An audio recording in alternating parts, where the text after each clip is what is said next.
Hello everyone. आज हम 7th class का 3rd चैप्टर है रेसों से वस्तर तक, उसके बारे में पढ़ेंगे।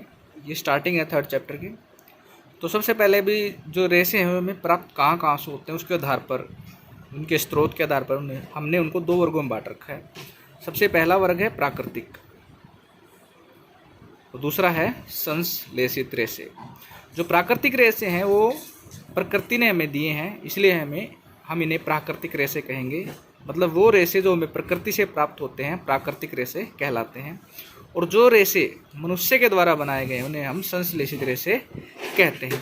क्योंकि 7th क्लास के टॉपिक के अंदर जो प्राकृतिक रेसे हैं उसके बारे में बताया गया है, तो अभी हम फिलहाल प्राकृतिक रेसों के बारे में डिस्कस करेंगे। वैसे आप एग्जाम्पल अगर मैं बताऊं तो प्राकृतिक रेसों एग्जाम्पल तो मैं आपको आगे बताऊंगा। संश्लेषित रेसे हैं ये आप नायलॉन है और रेयान है, ये एक्रिलिक है, ये संश्लेषित रेसों में आते हैं। तो सबसे पहले प्राकृतिक रेसे। प्राकृतिक रेसे भी 2 प्रकार के हो जाते हैं, एक जांतव रेसे और दूसरा पादप रेसे। जांतव रेसे वे रेसे जो जंतुओं से प्राप्त होते हैं उन्हें जांतव रेसे कहते हैं, और जो रेसे हमें पौधों से प्राप्त होते हैं उन्हें पादप रेसे कहा जाता है।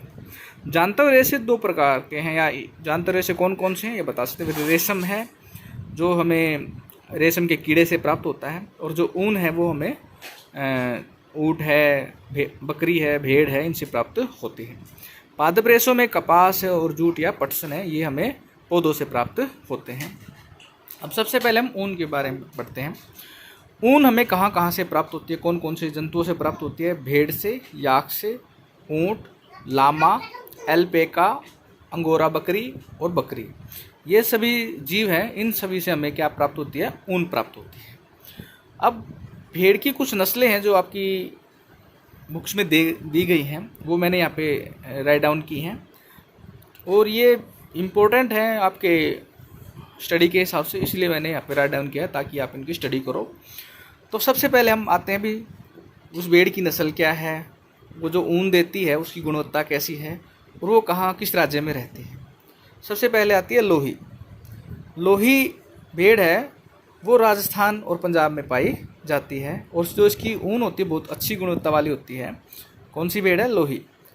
इसकी ऊन की गुणवत्ता है अच्छी और राजस्थान और पंजाब में पाई जाती है। उसके बाद है दूसरी है रामपुर बुशायर। रामपुर बुशायर से जो ऊन मिलती है वो भूरी ऊन होती है, और यह उत्तर प्रदेश और हिमाचल प्रदेश के अंदर मिलती है। कौन सी, रामपुर बुशायर। उसके बाद आती है नाली या नली। जो नाली या नली है ये इससे हमें गलीचे की ऊन प्राप्त होती है, और ये जो भेड़ है ये हमें राजस्थान, हरियाणा और पंजाब में मिलेगी, यहाँ पाई जाती है। उसके बाद है बाखरवाल।